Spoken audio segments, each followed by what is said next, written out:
Welcome to Letterboxd Book Club. My name is Claire. And I'm Mackenzie. And today we'll be discussing the number one fantasy book of the year. It's an early call, but I'll say it anyway. I'll be brave enough. We'll be discussing Fourth Wing by Rebecca Yarros. I think that's how you say her last name. What a hyped up book this is. It is currently trending on the interwebs and the Tik Tok. Yes, it's everywhere. It's everywhere. And quite frankly, it just kind of popped up. I swear, like one day. I'd say I'd seen it like around, but I was like, oh, like I don't know, like what the vibes are or whatever.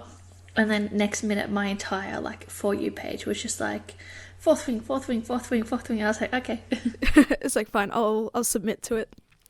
Yeah, I feel like I closed TikTok for the night, went to bed, and like the next day, it was just bam, bam, bam. Alrighty, whenever you're ready, Kenzie, you could please read the blurb. Okay. Well, this is from, Goodreads. So, 20-year-old Violet Sorrengail was supposed to enter the Scribe Quadrant, living a quiet life among books and history. Now, the commanding general, also known as her tough-as-talons mother, has ordered Violet to join the hundreds of candidates striving to become the elite of Navarre dragon riders. But when you're smaller than everyone else and your body is brittle, death is only a heartbeat away because dragons don't bond to fragile humans, they incinerate them. With fewer dragons willing to bond than cadets, most would kill Violet to better their own chances of success. The rest would kill her just for being her mother's daughter, like Xaden Rawson, the most powerful and ruthless wing leader in the Riders' Quadrant. She'll need every edge her wits can give her just to see the next sunrise. Yet with every day that passes, the war outside grows more deadly, the kingdom's protective wards are failing, and the death toll continues to rise. Even worse, Violet begins to suspect leadership is hiding a terrible secret. Friends, enemies, lovers, everyone at Basquiat War College has an agenda, because once you enter, there are only two ways out, graduate or die. Love it, love it. I would like to make a quick amendment, sorry. Oh, okay. I've seen a lot of discourse over how to pronounce Xaden's last name. So you said... So I just said, and when I was reading it, I said Rawson. I imagined Riorson. Is that the... Okay. But, so in the audiobook, I've heard audio, it's Ryerson. Ryerson. Oh, no. Yeah, which sounds too modern. So. Yeah. I was just going to say, I'm glad you pronounced the War College name and you pronounced everything. Like, it's great. It's a great start. I don't have to do it. It's hard because in my head when I'm reading, it's just like... It's just the word. Yeah, you acknowledge it. Yeah, you acknowledge it and you move on. Alrighty, Kenzie. Thoughts, feelings, and emotions. Life has no meaning. Life has no... I finished this book and life has no meaning. Okay, no, I have lots of thoughts, feelings, emotions. However, I don't think I'm going to be able to succinctly say it without, like, spoiling all my notes and stuff. So I'm just going to say that, like, I felt like recently I've been in, like, a real, like, slump. Mm-hmm. Like, honestly, since, like, finishing Blood and Ash. And then before that, Crescent City. And, like, I just feel like everything's just, like, not hitting the mark the same. And, like, reading was, like, a bit of a slog again. But, like, this book has, like, once again reignited my, like, love for reading and, like, fantasy and, like, new adult. And, like, oh, it's just hitting all the right places in my butthole, you know? I wouldn't go with that analogy. Like, it's scratching an itch in your brain. In my butthole. But in your butthole. It's scratching my hemorrhoids. Love it, love it. Love the passion. In a satisfying way. Yep. But everything else I'll talk about in my notes. Okay. Look. I was going to say as well, like, I don't think, like we'll talk about the plot as well, but I don't think this is going to be like, this happened and then this is how we feel kind of potty. I think it's going to be one of those ones where we're just like, these are all of our thoughts all at once and here's like how it relates to the plot. More of like a audio essay, if you will. Ooh, that's a very good description, except it may still be like jumbly and inconsistent, but whatever. It is the overwhelming nature of this book. Hopefully we encompass that in the episode anyway. Alrighty, my thoughts, feelings, and emotions. I haven't had quite the post-book depression since after reading this book. And I've been saying it to you, like, since I finished it. Like, yeah, like, I feel sad when I've finished it because, like, there's nothing else yet to go on. I absolutely devoured this book. I had, like, 4 reading sessions, and next minute it was done. I even started this book and finished this book before Kenzie, which is completely unheard of and a very rare occasion. So I was pretty happy, pretty stoked with that. The dragons are dope. The magic system is dope. It was appropriate slow burn, you know. It's very concise, and I reckon it could be hard trying to create a book that's set in a college school system, because, you know, how do you balance it out through like classes and activities and like other sorts of training opportunities. So yeah, I felt, despite it being a big chunky book going in at over 600 pages, it was still quite concise with all the events happening and character developments and relationship developments and stuff like that. So I thought it was quite well balanced.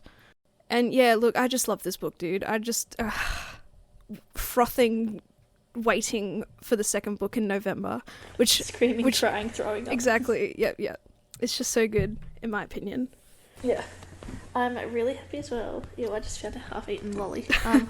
That it's in November and not like next year or something. Yeah, like I would be heartbroken if I had to wait 2 years, but I don't. I only got to wait a couple of months. Sarah J. Maas, take notes. I feel like, yeah, now with like most books, if it's going to be a series, like you have to have like at least the first couple written. Oh, like, yeah. I mean, we are up in the whole binge culture in consuming media, so who's to say books aren't, you know, entering that sort of realm as well, because we're also surprised that authors are like pumping out like multiple books a year as well, and it's like, how do you do that? But yeah, in terms of binge culture, yeah, books are definitely coming up there as well. Okay, so we are introduced to Violet Sorrengail, our main character. She has like a condition, I guess, that like makes her body fragile. Chronic illness / disability, people like to say. Which is a good representation. Yep. People say it's equivalent to, I don't even know how to say it, to be honest, Ehlers-Danlos syndrome or something. Yeah, I know what you're saying. Yeah, I'm not quite familiar, so I butchered that, but anyway, yeah, good rep. Yeah. And she's been raised like her whole life that she's going to go into the Scribe Quadrant. I guess that there's 4 or 3. There's 4. Scribe, healing, dragon riders. And they're just infantry. And infantry, yeah. So she's like, I'm going to be scribe. So her dad, who died a while ago, it's taught her that like scribes hold knowledge, and that he gave her like a book of fables, and it's like her favourite book. Anyway, so she is going to her mother's office because her mother is the general. And her sister is there, and her sister's like, oh my god, like she can't even like handle her pack, like what is she going to do, because her mother is forcing her to go into the Riders Quadrant. Mm-hmm. Because it's the Sorrengail family legacy. It's the Sorrengail way, yes. Even though her brother was a healer, or like in the healers quadrant, and he died. And her sister is a rider, and her mother is a rider as well. So to get into the Riders Quadrant, you need to like pass a test. So there's a parapet that you have to walk across. It's very dangerous, and you can only take like what you can carry in your pack, and that's all you can use throughout your survival, I guess. Yeah. And in like there's all these references to like the Riders Codex and stuff. Yeah. And it's saying that like whatever you have on your person, or like you have in your pack with you, like when you cross the parapet, becomes part of you. I also really loved in the beginning of the chapters, or at least at the top of the chapters, there are, like a little paragraph of like the codex or information or historical information written by other folks within this world, so you get a greater understanding of how the world works and how society works. And it was just so good. Not that I can remember much of it. I have a couple of photos of like 2 good ones. Oh yeah, do you want to say that now? Or is it like more towards the end? Or anything? No, it doesn't give spoilers. They're just funny. So, from Major Frederick's Modern Guide to Healers, in the event that you come across a poison you do not recognize, it is best to treat with any and every antidote. Either way, the patient will die, but at least this way you would have learned nothing. Yeah, something. I love that. Yeah. And then the other one is, "You're all cowards, the last words of Fen Ryerson." Ooh, yeah. redacted. Ooh, yes, because I assume that's Zayden's father. Mm-hmm. But yeah, those little bits and pieces in the beginning of the paragraph is just so good. It's just chef's kiss, and it's different as well. You don't get to have like a mini sort of throwback anymore in books. Just the immersion of this book is so good.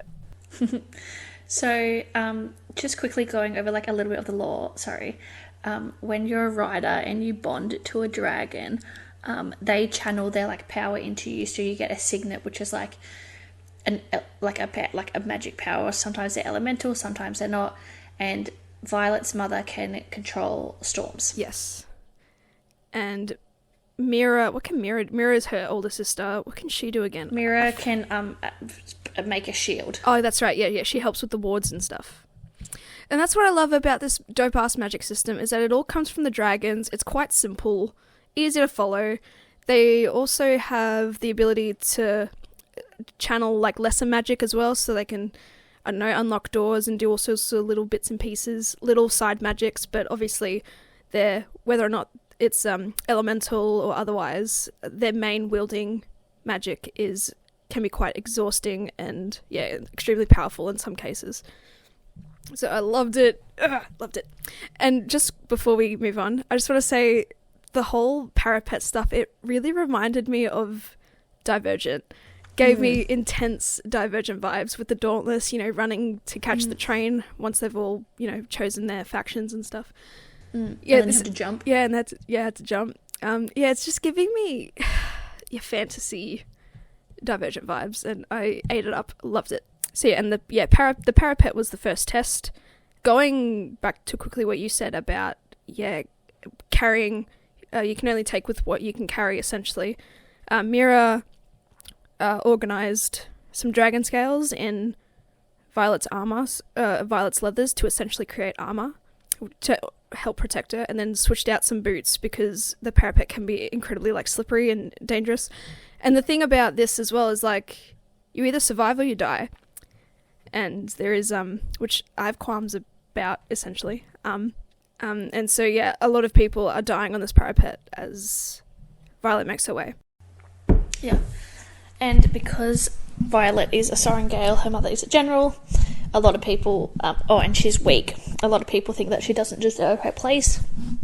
So right off the bat, she's a target. She's keeping her illness kind of a secret as well. Only less than a handful of people know. But people, see her as weak just due to her stature and just... I think, because of her stature, and just being the general's daughter, that she's competition. Yeah. So I want to jump straight into kind of a plot point or whatever. And how knowing what we know and knowing that Violet's mother forced her into it, and I've seen this a lot on TikTok, and you always think well, I've never had an original thought in my life. But while Violet is crossing the parapet, also she gave one of her boots to a friend she made in line, Rhiannon, because Rhiannon's boots they didn't have any tread, so it was going to be slippery because it was already raining. Rhiannon. Yeah. Go on. So anyway, on 3 separate occasions, as Violet is crossing the parapet, there is mention of the wind gusts up, or it starts to rain heavier, or just the storm gets intensifies. Heavier. It intensifies, and I just think it's interesting that happens while Violet's crossing the parapet, and her mother can control storms, and her mother is there watching the people cross. And it eased up once she passed as well. So is she trying to kill her own daughter? Knowing what we know, yes. Yes. But no, that was when I saw that TikTok, because no theories clicked for me. I was just in that state of I just finished. I don't know what to do. I don't know what to think.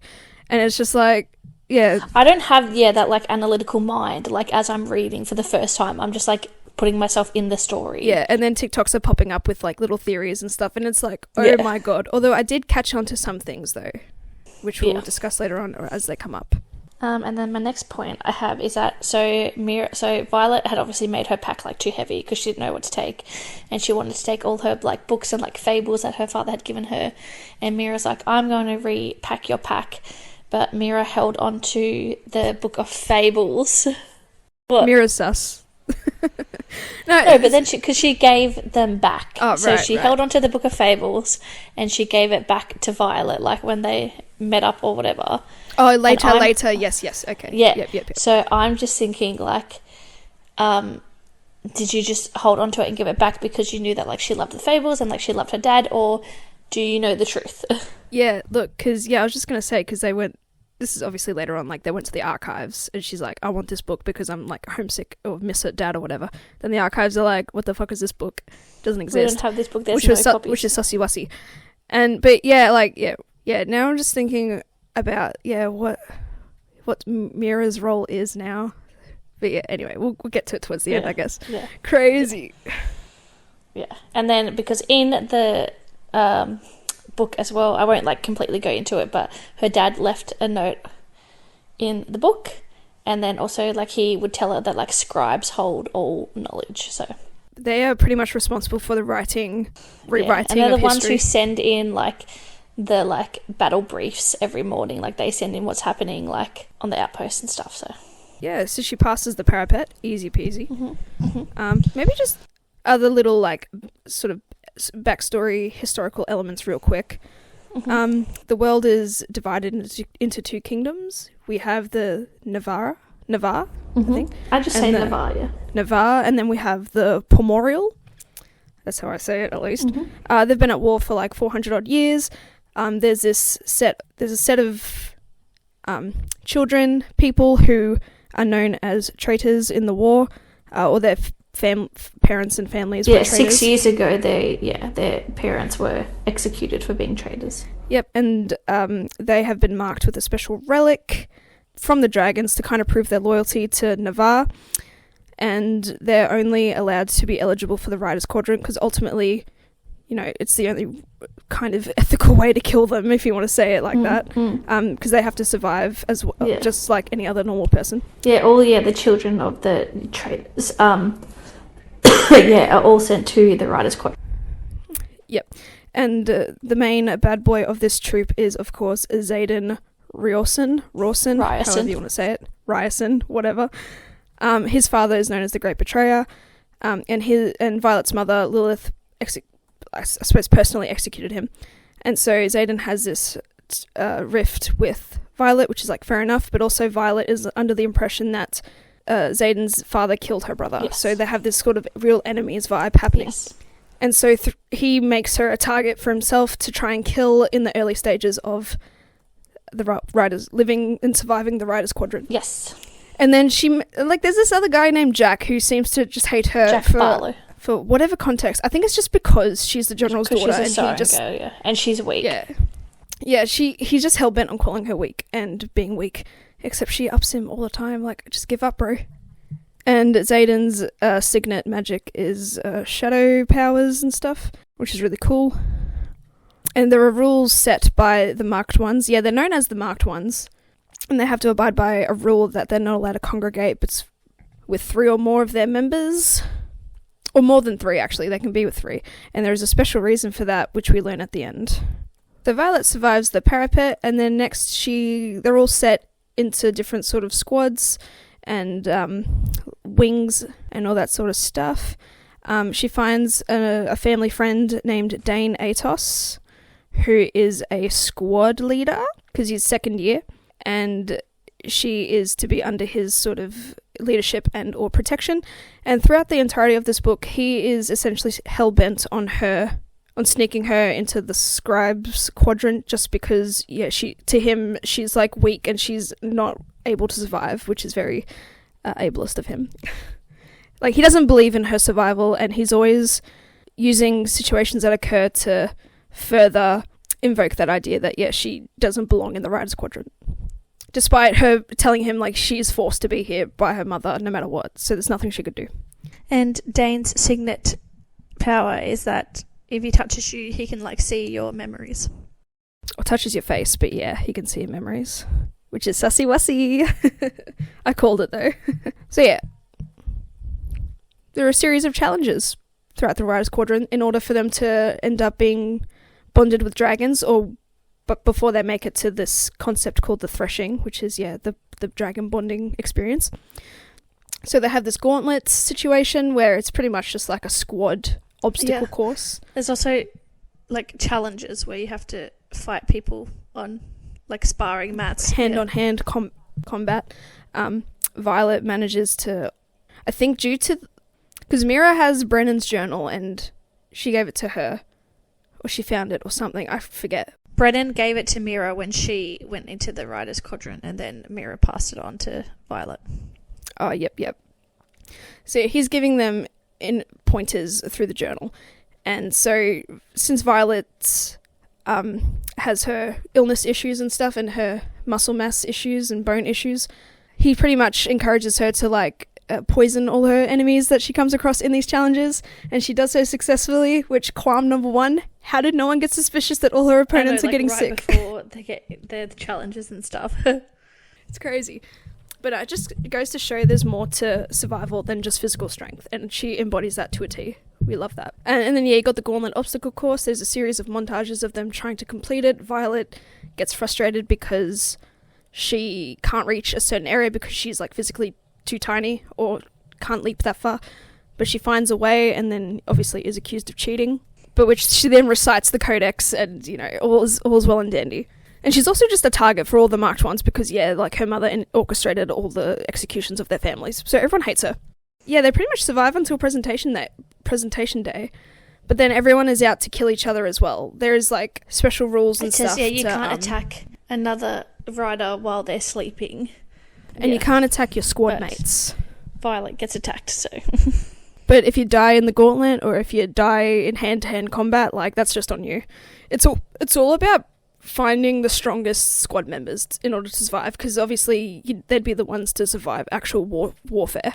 Sorry, I've written down that it's like this brutal new, like, adult fantasy genre of like the just nonchalant killing off of characters, and like I guess it's a good way to like eradicate your characters because you don't want to flesh them out. Like they get introduced like once or twice or in passing, and then like the next day on the scroll like they're getting their names read out because they've died. And it's like there's no attachment, and it's like no one is safe really. Because I think there was a guy, what was his name, when Violet met Dylan Rhiannon or something. in Lion. There was this guy Dylan. I was like, they're gonna be like an ultimate trio, it's gonna be fun. And then he had next like an minute, engagement ring because he's like, oh no, like we promised like that's he's right. gonna engage to like his girlfriend or whatever. And he was like, no, we decided, like, once I graduate, like, I'll propose. And then, doesn't even get in. And that's just the brutality of it. And, as I was reading, I was thinking there are too many characters. And even if they're dying off of whatever challenge or whatever, it still felt like there was still too many. And then even, like, towards the end of the book, like, there'll be, like, more characters just end up popping up as if they've been there the entire time, but just haven't been acknowledged until now. That kind of annoyed me a little bit. I might just speak on my quick qualm, because, as we're talking about the survival and everyone out to kill each other to try and, just to have a strong squad and all that type of stuff, it seemed, obviously this is through Violet's point of view, but we never heard of Rhiannon getting attacked, or we never heard of Riddick getting attacked, or even Liam. It's just Violet, which, of course, later on we know why, because she obviously bonds with the strongest dragon and the oldest dragon. But still, there's still no instances of, like, Rhiannon, receiving threats or anything like that. Like, I guess because, she wasn't a target for anyone. I mean, also, for sure. As I was reading, like, I saw a TikTok and I was like, oh, Liam deserved better. And, like, Liam hadn't even been introduced in the book yet, so I was like, who is Liam? Like, oh, no. I was like, who is this person? And again, like, I think that's, like, my one sort of qualm, is that, like, like, Liam was introduced and, like, really fleshed out and, like, had, like, tragic backstory or whatever, and, like, was kind of really integral to the, like, plot of the book, and then he was just killed off. Like, introduced, like, halfway, and then, killed off. Go away, Binks.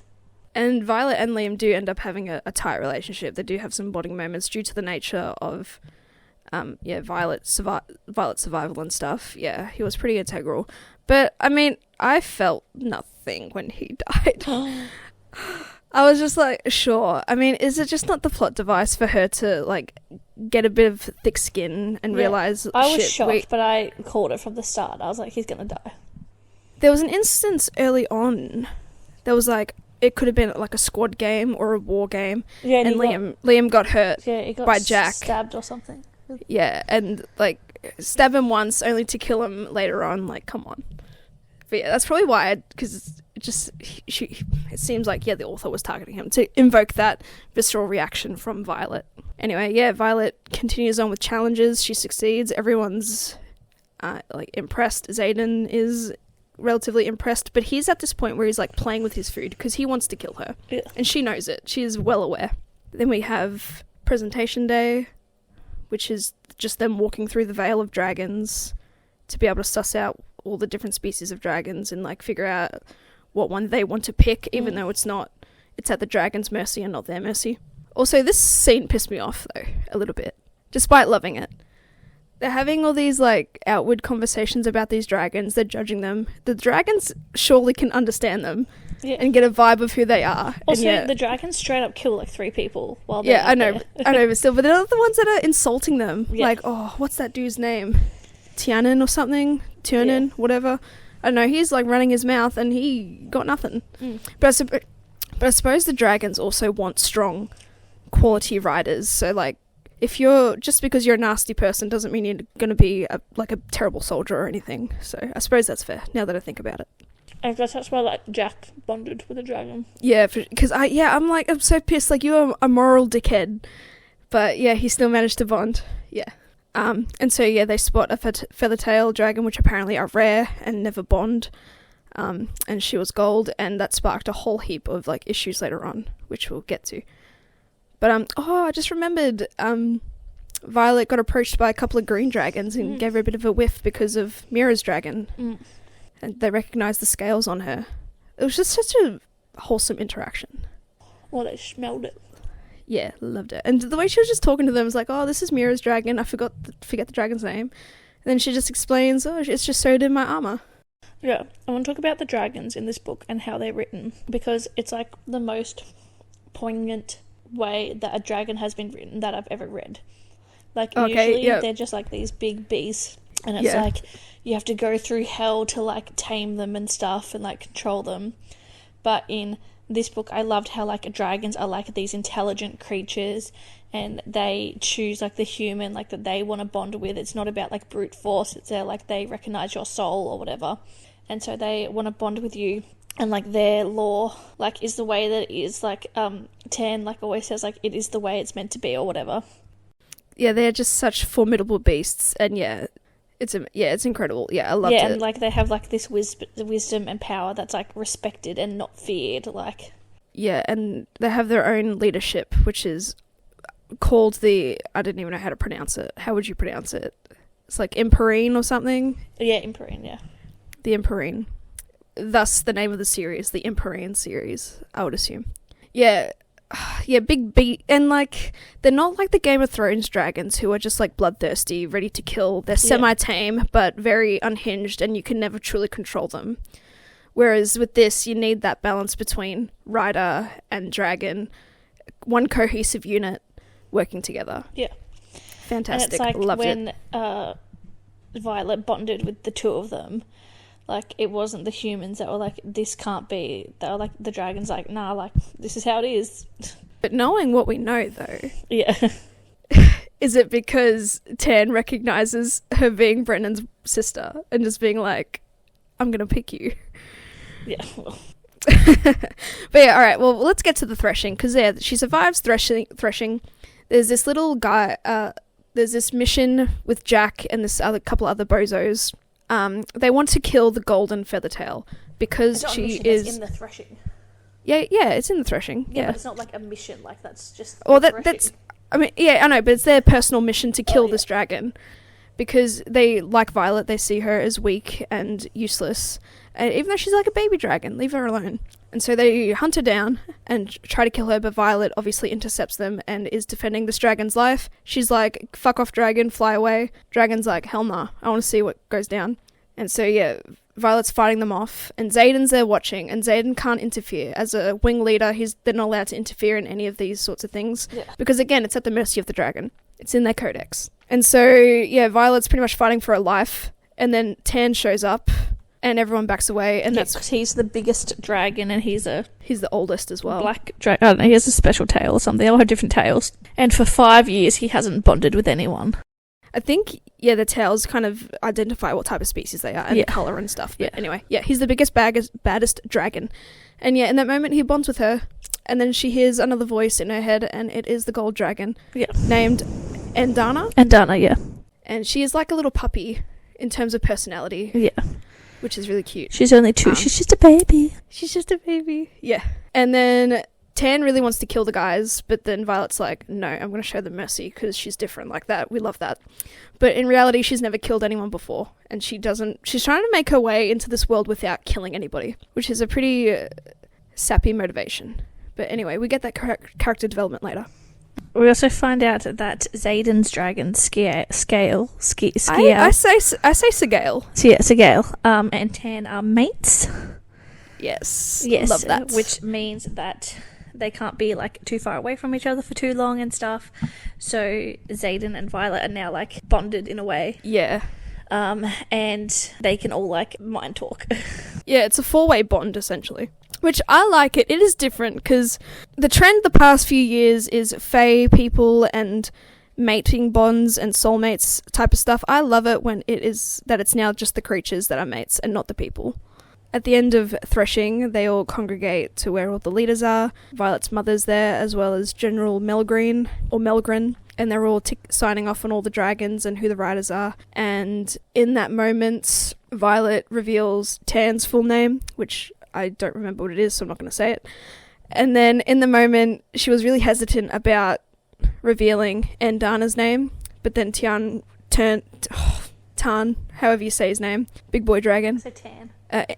Tan encourages her to say Endana, and so she does, and that causes a whole fucking ruckus because it's never happened before. We love a chosen one moment, the female MC, better than everyone else moment. Loved it.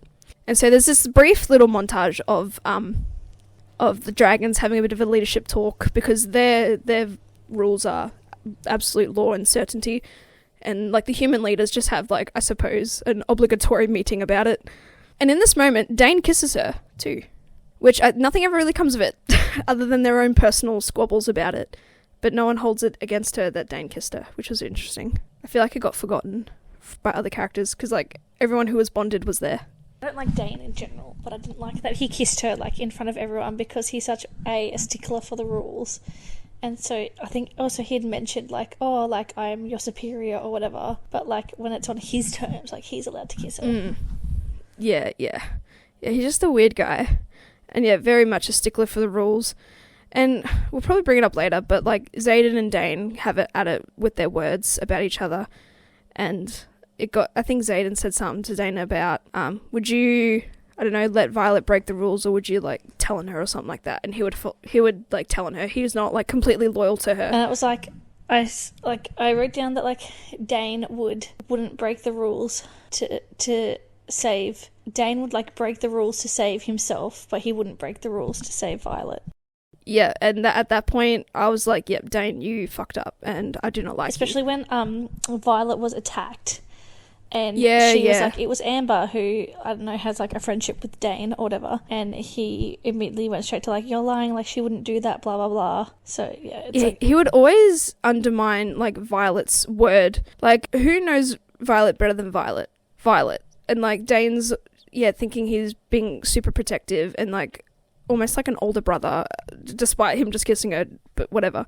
Like, he feels like he has that entitlement of protection, and he thinks he knows best. And especially when Violet was saying that it was Amber who attacked her, he immediately went to like touch her to be like, well, show me, like I'll see your memories or whatever. And she's like, no, like without my consent you're not violating my mind.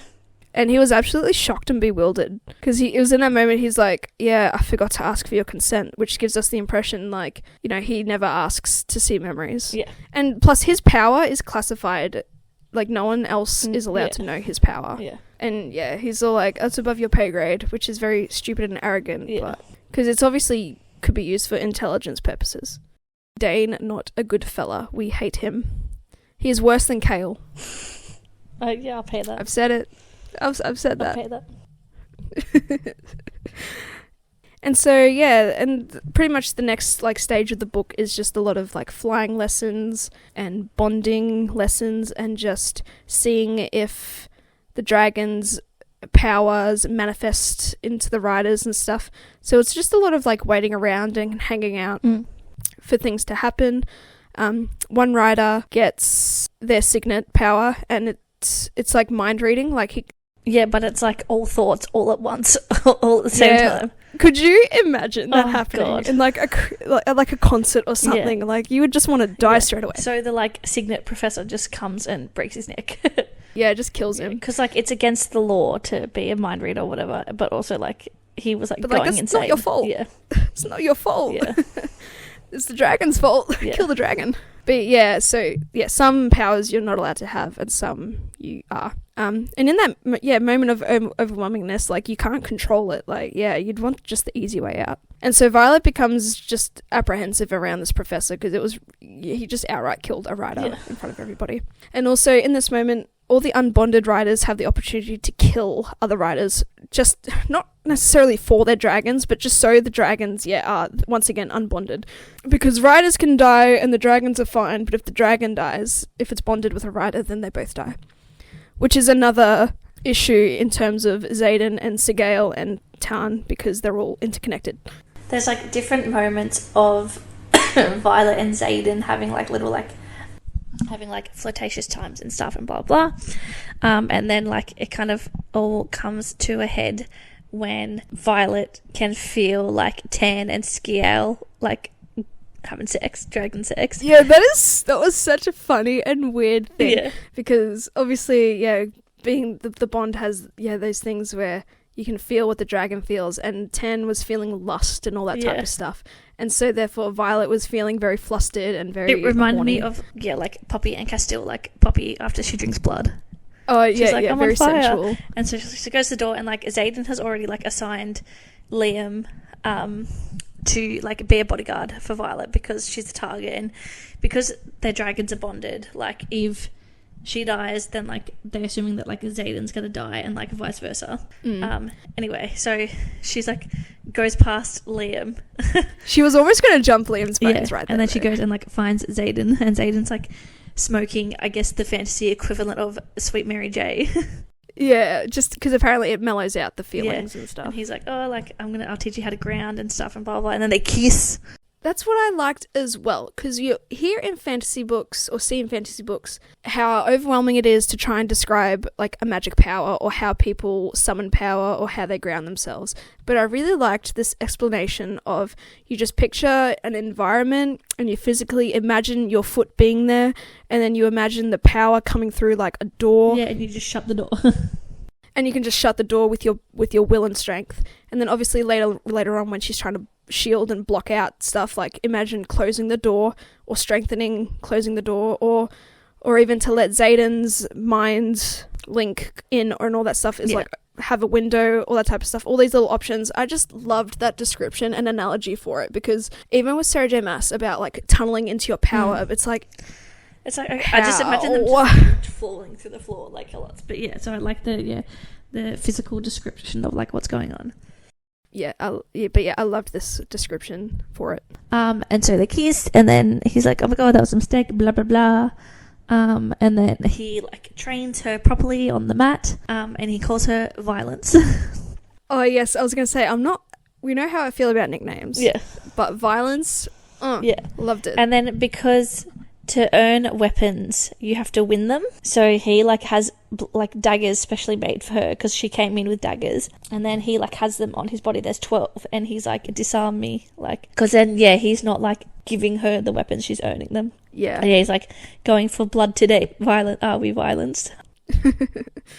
There was just a lot of sexual tension. I saw a comment online that's like, this book is too smutty. I'm like, huh? Did we read the same book, bro? There was like 2 sex scenes. That's it. That's not smutty. Sure, it probably felt like forever because it was, more than several pages, but like it wasn't as smutty as. And then people... it eventually leads to them having sex. Yeah, I think so. Yeah, and then further down the track. How do we feel about the fertility supplement? Oh my god, I was suppressant. Sorry. There. So they're gonna have sex, and then she's like, I take the fertility suppressant or whatever. And then he's like, of course same. There is. And it's like, of course, there's some sort of like tonic or like a berry or tree that you eat. Yeah. Imagine eating a whole tree. Yeah. Infertile for a year. Yeah. And they like break her armoire, they break a chair, they break windows and stuff. Like, it's crazy. And her signet power does come through as like lightning. So she like sets some trees on fire and stuff.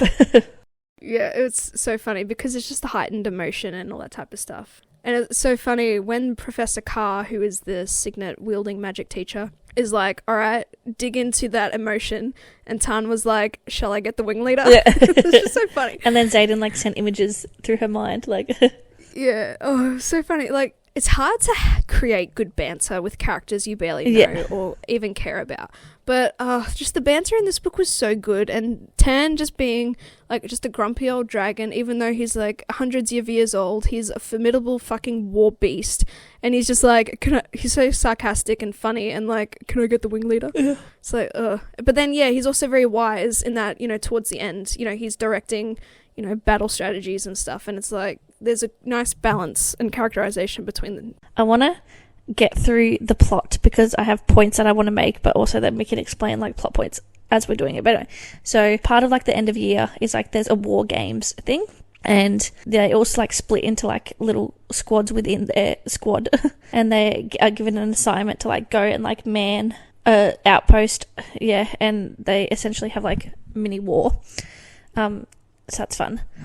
To sort of obviously interpret like a real life scenario, because just quickly, that's okay, because throughout the year they would have these battle briefs which is based on real life events, because the wards are dying or are going out and dragons control the wards, and so there's no explanation as to why that's happening, which is also very suspicious. And the more and more battle briefs they come across, the more like redacted or classified they're becoming and less accurate. So Violet and co are finding that all suspicious because what are they hiding? What is leadership hiding, as the description in the blurb pointed out? So there is a secret happening, of course. And then also one of the professors, generals, whatever, can like see the outcomes of battles. Yep, General Melgreen, which is OP. Come on. And also the children of the rebels or the traitors aren't allowed to gather in groups of 3 or more. And then it's revealed like later on, like Violet figures out like, if you're in groups of 3 or more, like he can't see the outcome. Which I'm starting to think it's because once upon a time dragons and griffins, used to they would play together, but like live coexist together and all that type of stuff. So I think it's the dragons know something's up, or they're still just friendly with griffins and all that type of stuff. Like, this is a menial human war issue. And so I think it's just, a way to assist the traitor kids because they have a point. Like, their parents had a point in their rebellion and stuff. So, which is very interesting. Yeah, anyway, there's war game, and Violet was going to go with Dane, but then... what's his name? Xaden. I was going to say Xander. Xaden is like, no, she's coming with me. And then Very adamant. Oh, God. It's like, no, you're coming with me. And I don't know if, like, he did that because he knew that, like, something was going on. I mean, it turned out he orchestrated the entire thing, so yes. Because he said, I'll miss you, Violet. No, I'm saying Xaden. Oh, Xaden was adamant that Violet was going to go with him.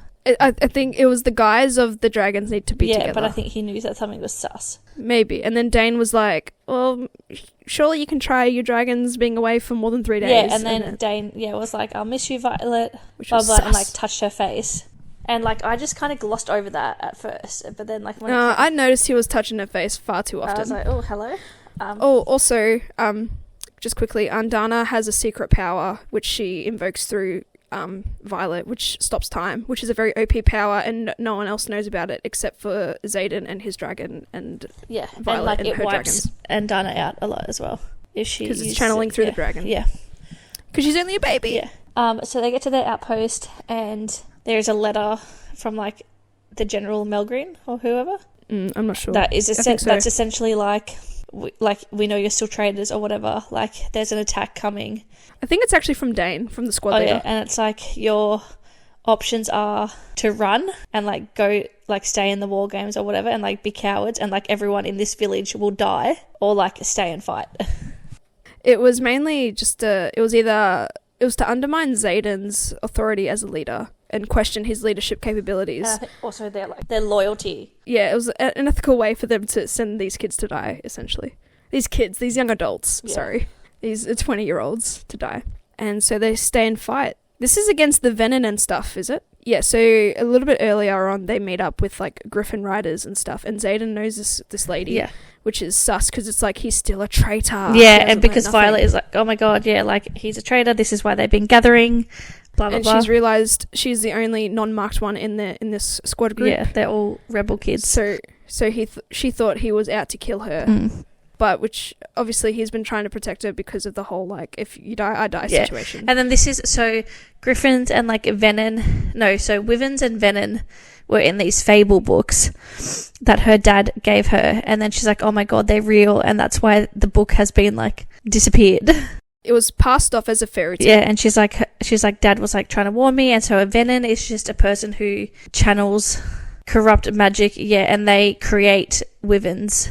I really loved that there was a distinguished difference between the wyverns and the dragons. Because it was constantly brought up, oh, wyverns have 2 legs, not 4. Or dragons have 4 legs. Because in current media and depictions of dragons always seem to have 2 legs. And that's technically a wyvern. And I just loved it because it's just been a meme, I think, about, oh, that's not a dragon, that's a wyvern. And then if you kill them, you kill all the wyverns that they've created as well. And very OP. So that, yeah, it's awesome.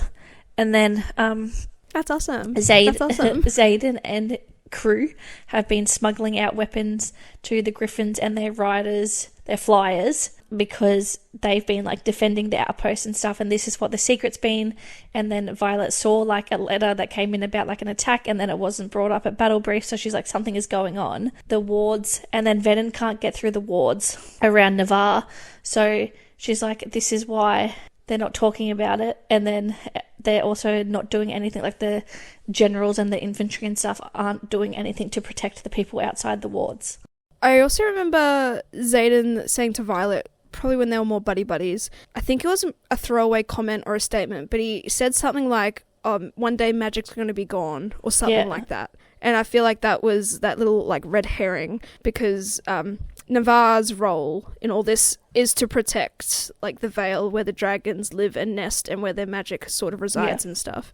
And obviously with the wards failing, it makes the dragons vulnerable, which would, and then the Venin are after the dragons for their magic and their power. Yeah, essentially the rebellion 6 years ago was that all, like, the traitors' parents, well, like, they wanted to defend the people against the Venin and the Wyvern and stuff.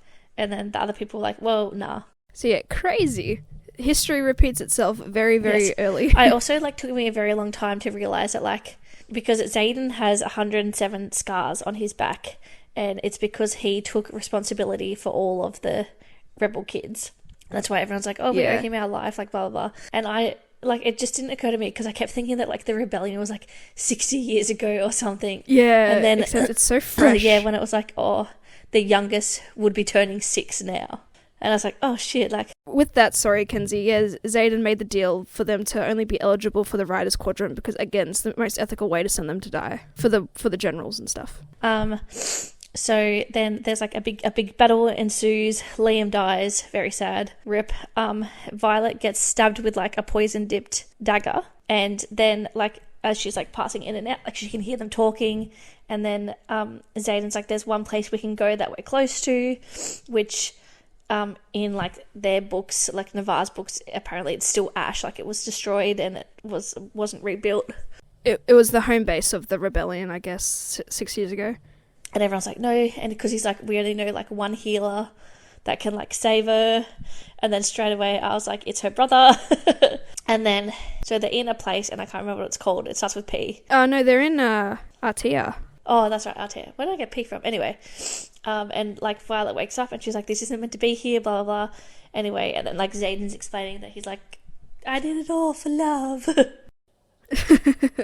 Which, quickly, the last chapter is pretty much Xaden's point of view, which I don't know how I feel about that, considering we've had 99% I mean, of like, chapters maybe being Violet's. like the next book's going to be Jewel Pov, like, maybe, but I guess also, like, like, it's a way to, like, pass time while Violet's, like, asleep. I know, but like, I want Violet to spell it out to me how she figured things out. Like, otherwise, because I'm stupid, I like things spelt out. Yeah. I want to know what she thought, but no, because it was just like Xaden smiling because she's figuring it out, but it's like, but I'm not. Yeah. I don't understand. Yeah. So yeah, Violet wakes up and then like they're talking, whatever, there's a knock on the door, and then she like says something, and then the person goes, "That's right, sister," and then he goes, "Welcome to the rebellion." Yeah, revolution or something. Yeah, revolution, sister, or whatever. It's like, it's Brennan. It's like, what the fuck is going on? Pow, pow, pow, pow, pow. All right, let's talk. It's like that TikTok meme of like gunshot, next thing, gunshot, next thing, you know? Yes. All right, lay it on, Mackenzie. Have we surpassed the point where I had a thought that I would agree with? Okay, so Xaden and Violet first meeting, reminiscent of "There you are, I've been looking for you." Because Xaden probably would have heard all about Violet from Brennan. Oh, and yeah, he, that's like, right. Wouldn't have been expecting to see her because he would just assume she's going to the Scribe Quadrant. And then when Violet and Xaden like hash things out a little bit or whatever, and she's like, he's like, "Your mother killed my father," and he's like, "Well, your father killed my brother, I would call us even," and he goes, "Hardly, because Brennan's alive." Okay. All right, yeah. So do you think his whole "I hate you" straight off the bat was just the guys because it's expected? Yeah, and it's like that she fell first, but he fell harder. Yeah, because she said "I love you" first. They have a good D&M on the parapet again, which is cute.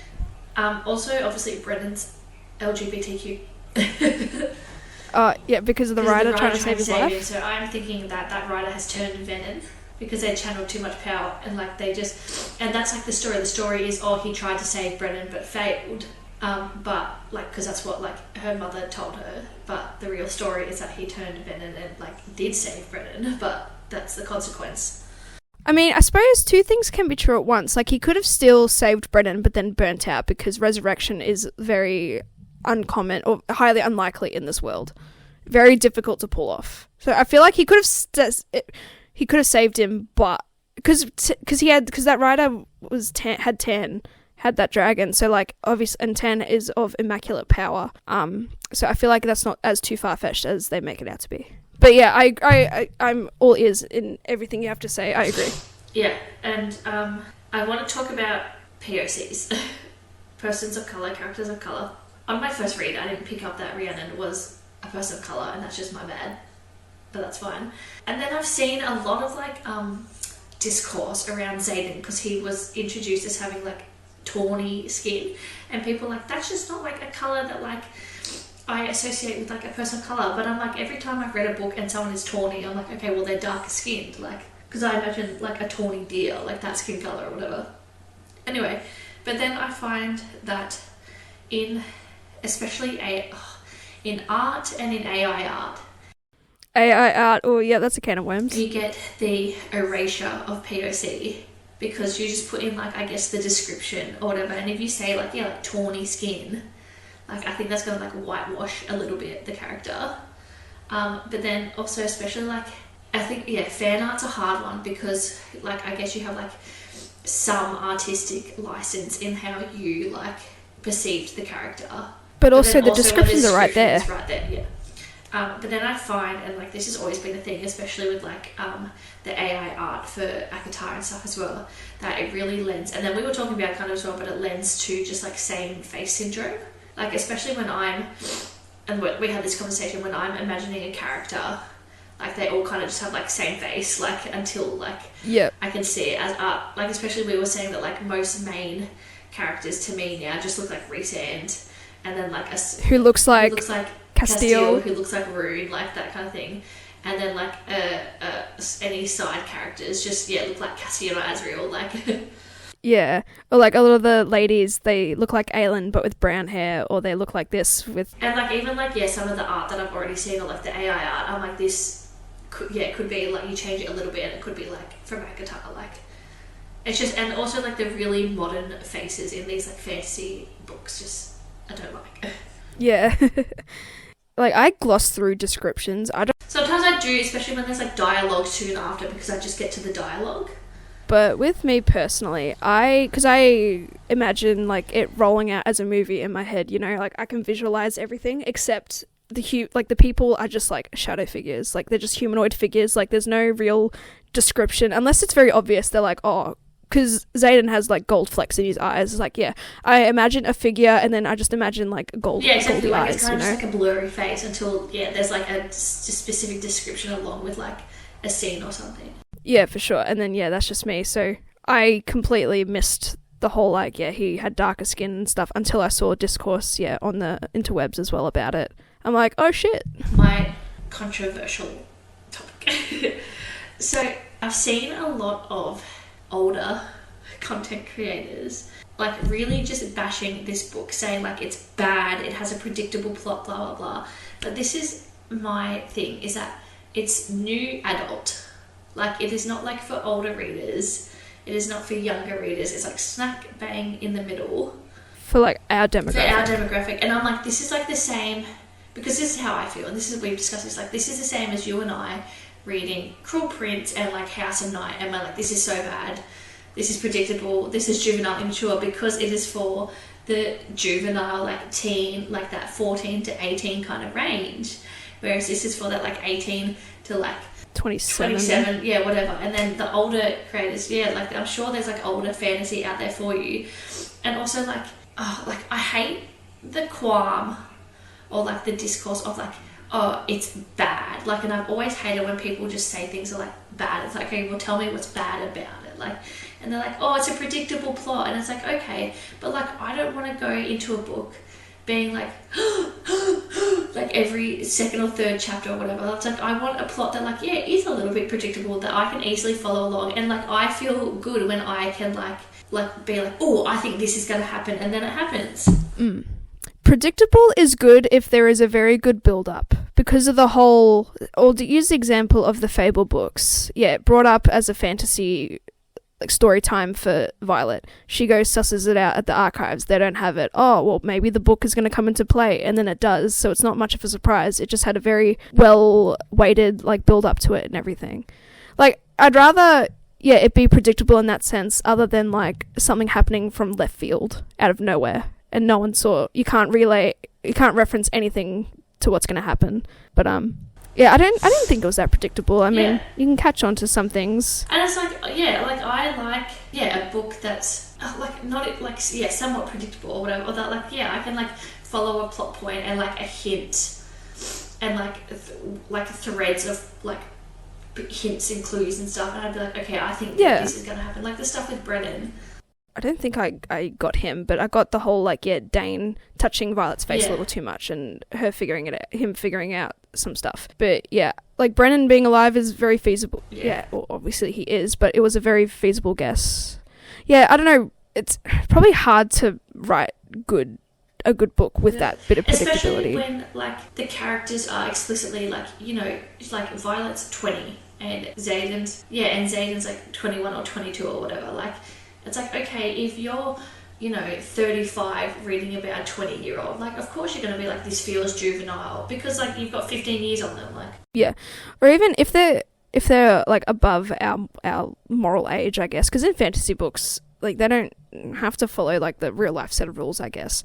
If it's the case of new adult, them being, like, 24, 25, or even, like, 22, if you're reading it as, like, a 35-year-old or a 40-year-old, surely you can just age them up in your mind.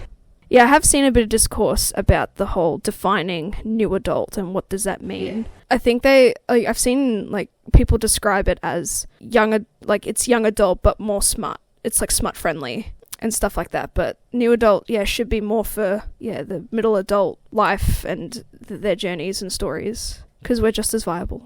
We're just as important as because you get too many 16-year-old heroines, 18-year-old heroines, or and I'm like, I can't relate to this, but.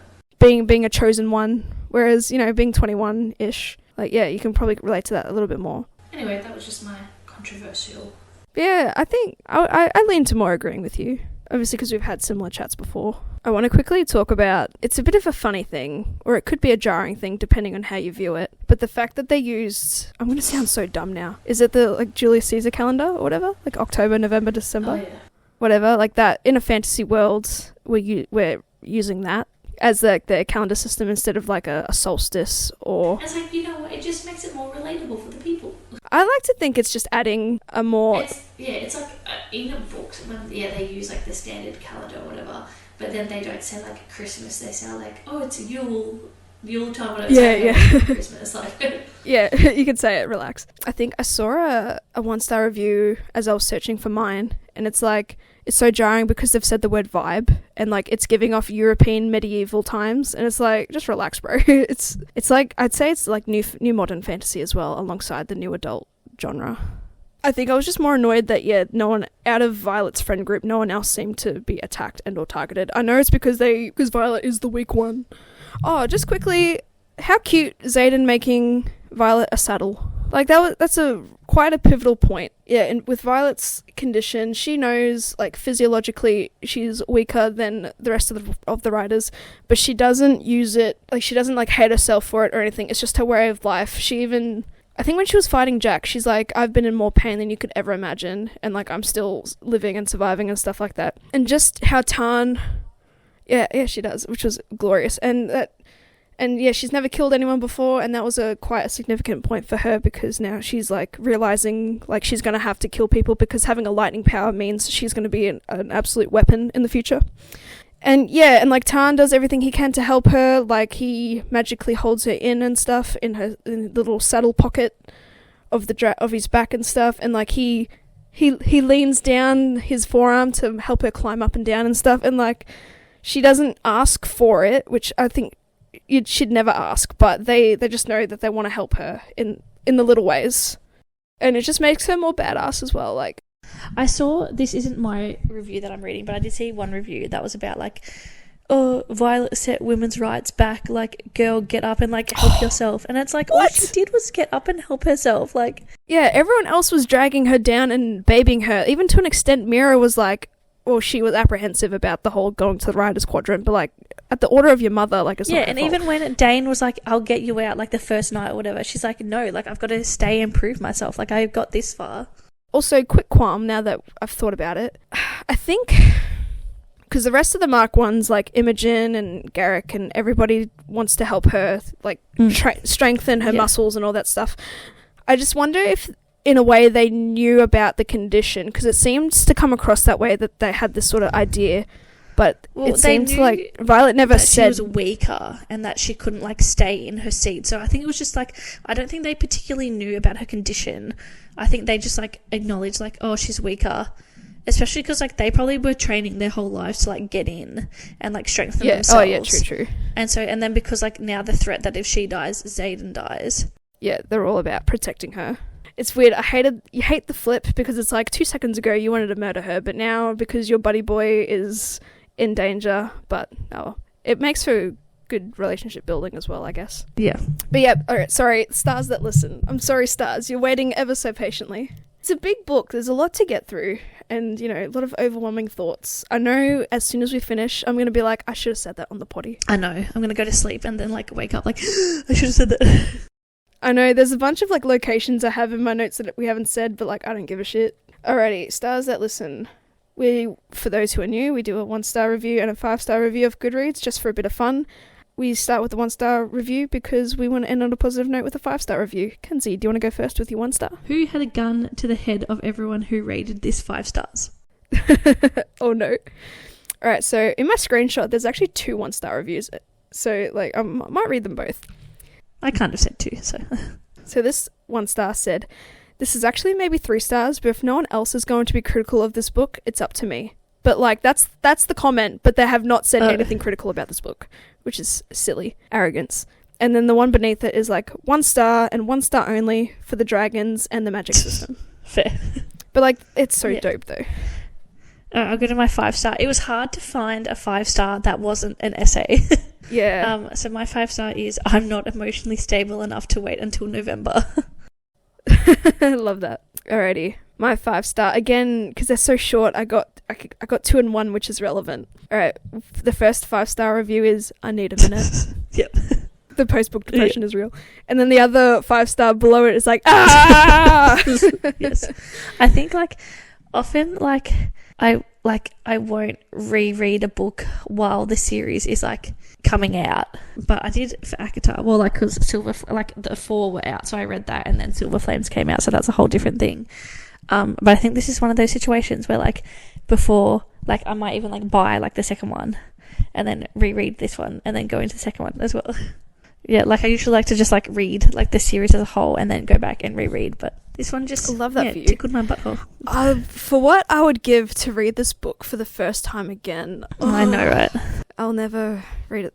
We're just gonna have to relish the second book, Yeah. I guess. We'll try and, as soon as it's out, we'll pump it out ASAP. Get on the trends. This is actually one of the first books I think we got on. Straight away. On top of the trend for, straight away.